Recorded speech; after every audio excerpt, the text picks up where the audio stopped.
Welcome to the Deafblind Immersion Experience here at the Helen Keller National Center. I'm Michael Richards, the coordinator of the program.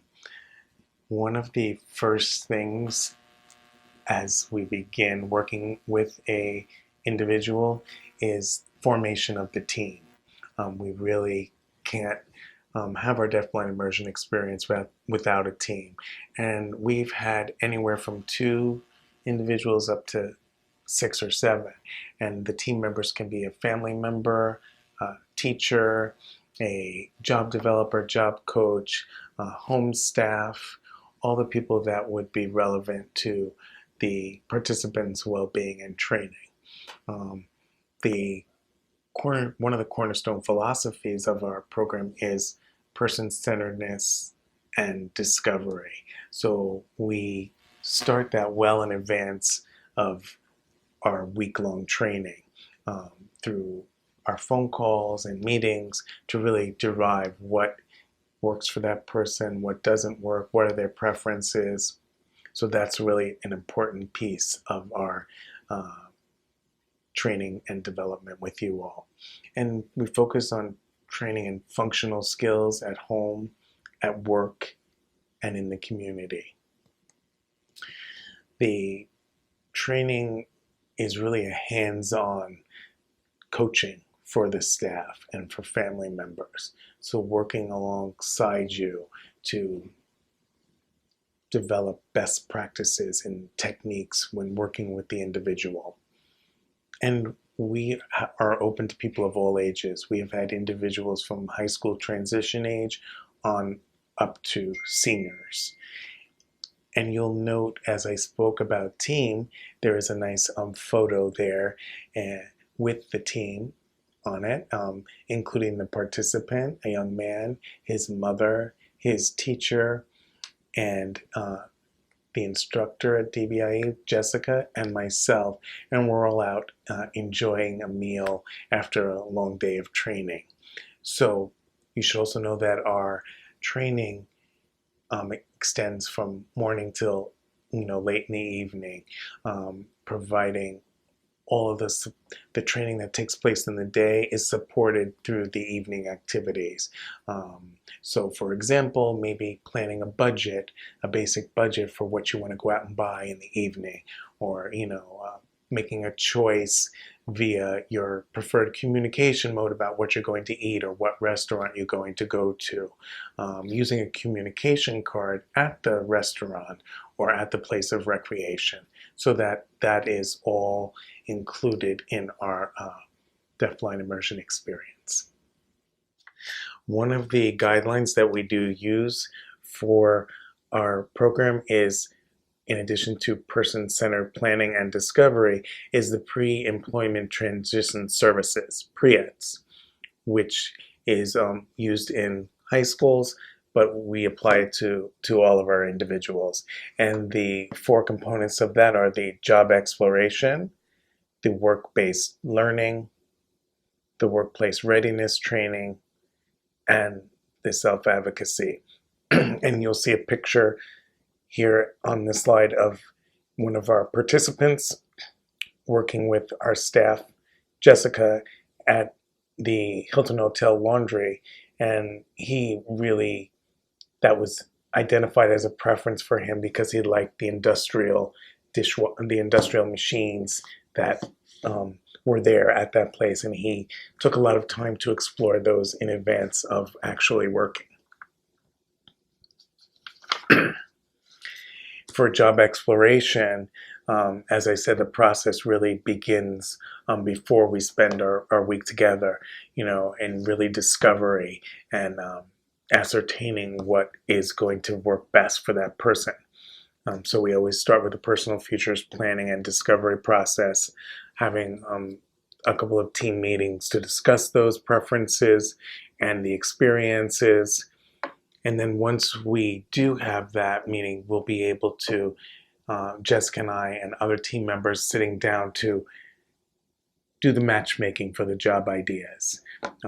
And then developing a work schedule that we draft and then we deliver to the team so that they can review it and make sense of it and let us know if it needs any revision. So that takes place in advance of our week that we would spend together. And in the picture there, you'll see a young lady who participated recently in the program and was provided with a variety of work assessments in the community, and she was open to all of those. And this particular picture, it shows her standing there with her cane at the Gap clothing store, where she was responsible for stocking the shelves on the floor with the various jeans and sweaters, and learning how to fold them properly according to the Gap standards. So one of the other components is work-based learning, the actual on the job at the community integrated sites. And here we have availability for community integrated sites as well as some on-campus work. If we travel to your home community, we would need to have those set up and planned in advance. And we would work with you and your team to put that together. And at the site or in advance, we would really try to break down and do a task analysis of the job duties involved so that we could provide the instruction and identify the strengths of the person as well as where they're going to need that support in each step of the task. So in knowing what their strengths are, we'll know where the support is needed as opposed to not. And of course, providing the instruction in the person's preferred communication mode, and some might need total communication, or we may use object symbols, developing communication cards that would be available in the non-signing environment that will be in the future for that person, so they can communicate with their coworkers or ask their supervisor, for needed assistance or where's the break room, all of those kinds of things. And then working on the soft skills. And you'll see in the picture there that a participant working in the cafeteria, which was a preferred environment for him, and he's there with his apron and his uniform working with myself, and he had opportunity to do a variety of tasks, including the industrial dishwasher and portioning out fruits and serving foods, and that was a great experience for him. And workplace readiness training, all of the things that an individual will need to be successful at work is part of what we would work on while here. So independent living skills are necessary, grooming, time management, waking up on time with your alarm clock, meal, making your own lunch. So one of the examples of that was a young lady who was here who had some great work potential and work skills, but was having a struggle managing her own grooming routine independently. And we believe she had the skills, and her mom indicated she felt like it was just a prompt dependency kind of thing. So we came up, she used some introductory basic Braille, and we were able to make up some cards that mapped out each of the steps of her grooming routine. And short of a week of her finishing the DBIE experience, I received an email that she was successfully using those cards and becoming much more independent with her grooming routine, and that made she was filled with a lot of self-confidence with that, and she can move on and focus on her other skills. So that's really important, and one of the areas that we would work on, of course. And communication skills in whatever mode the person needs in order to manage at work. As I said, you would need some communication cards that could be even used for the taxi or the paratransit, all of those things that would need to be worked out. Or maybe some people would use technology. We had one individual who used the Choice Work app to sequence out his tasks. And rather than having someone prompt him, he was able to use that to know what he needed to do and to check and to move it into the finish column. And some people might, use object symbols just to know what their task is going to be. So those are all areas that we would explore and work on developing, so that the team can take that home with them and then put it into use and apply it in the everyday life at home. And of course, mobility, safe travel, and navigation is absolutely necessary in order for a person to work. And there you see a young lady who, for the first time, is using a cab, where she had some communication cards with her in addition to using her voice. And she was able to get to work by using a cab for the very first time. So that was really great. And then finally, self-advocacy, which a lot of the folks that we're working with are going to need support in all these areas, but especially with self-advocacy. So the team would really kind of look at and highlight all the strengths in every area. And I think it's really important to communicate expectations.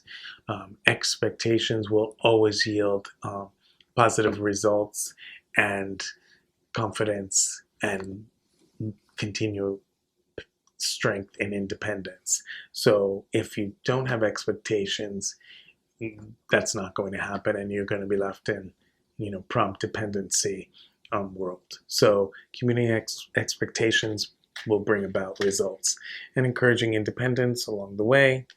And for the self-advocacy, just like the young girl who was very excited and her confidence was boosted by the fact that she was able to independently complete her own grooming routine by using the cards, that would be encouraging the independence and the reinforcement that was involved, just giving that positive feedback. And that could be different things for different people. Some could just be the positive praise.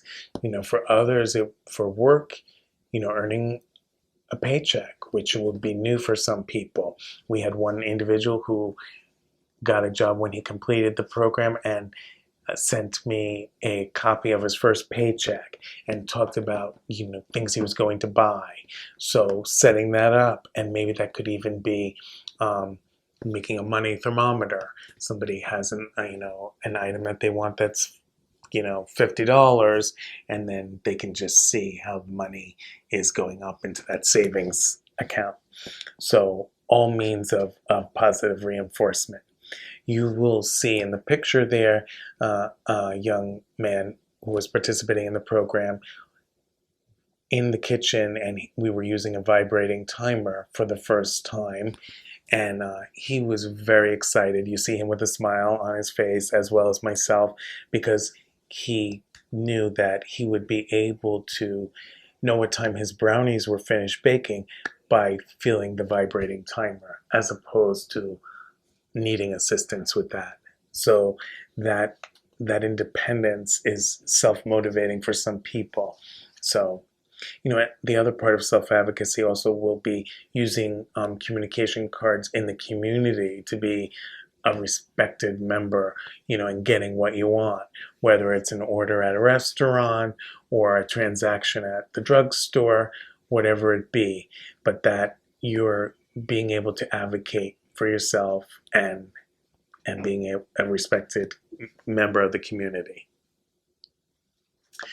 So the application of DBIE, all of the things that we work on in advance of the week that we're together, and during the week that we're together, we're co-developing an action plan with the team throughout that experience. And then that action plan is then translated into the written report with all the recommendations, and also a short video that we put together that highlights all the experiences, the vocational sites that the person has worked at, and all of the activities, so that can be a tool for the team, as well as for agencies that the team might be using, whether the person is in a community residence and maybe has community rehabilitation staff. That may change. These will be teaching tools that can go with the person and be used. One of the individuals took the video and made a presentation, to a group of parents of deafblind, children, and explaining about our deafblind immersion experience. So that is part of the application. Also, our community of practice. We have quarterly meetings, and all participants who have completed the program, all their teams, are welcome to be involved in our community practice, where we share resources and support one another and discuss various topics. Additionally, in the community of practice, sometimes it's derived that a need for follow-up may happen. And that happened recently, where we had a family member request follow-up because of the fact that there was a changeover in staff. And so we were able to then have a conference call with that team. A lot of the things that we had worked on had kind of fallen through. This was from one of the first students a couple of years ago, but we were able to bring that team more together, and sending them object symbols. And also right now we're plotting another visit and figuring out how we can do that to really work with the new team members and revisit and bring them back to what can really happen for that individual. So those follow-up via calls or emails, visits, it's always available, to everyone. You'll see in the picture there an individual who is working on their object symbol schedule board, setting up their routine for the day and the work and other activities that they would be involved with their staff.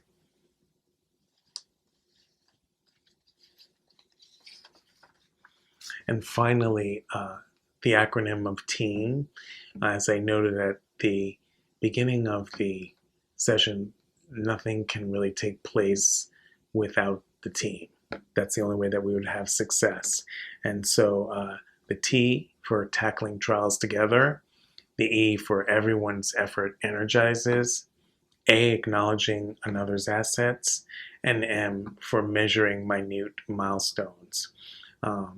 Because our measurements and our strides forward will be unique for each person. It's really, I view it as moving forward from wherever you're at, and that's really the progress. So what might seem small or minute to others is really important to that individual. So you will also see a picture of a team here, and the team is on the conference bike and riding around at Helen Keller. And on the team, you see the participant and his mom and his teacher, the recreational specialist, and myself. And that was a very enjoyable leisure activity for everyone. But it really gives a picture of team. Thank you so much. And if you have questions or want further information about the deaf-blind immersion experience, please email me at michael.richards@hknc.org. That's michael.richards@hknc.org, and we can answer any of your questions. Thank you.